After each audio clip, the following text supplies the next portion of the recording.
Много е важно да запомните разликата между тези две думи, за да не стане комична ситуация, когато сте в заведение. Освен, че може да си поръчате не Coke, а Кок. Може да си поръчате и мечка, което е малко, нали, жалко, ако сте на бизнес вечеря с шефа, примерно, и трябва да поръчате на английски. Okay, so this is a bear, and this is beer. Bear, beer. Каква е разликата? A bear is an animal, and the beer, this.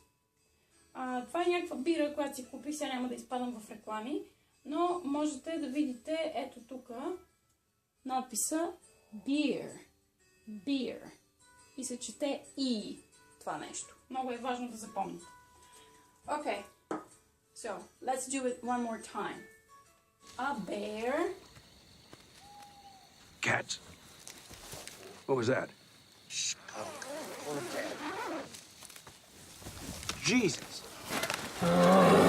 And the beer, the drink.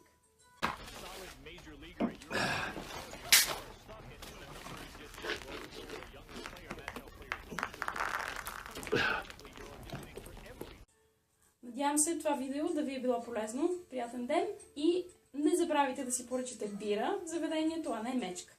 Успех! Yeah, the drums they swing low and the trumpets they go and they playing for you, girl, and the trumpets they go.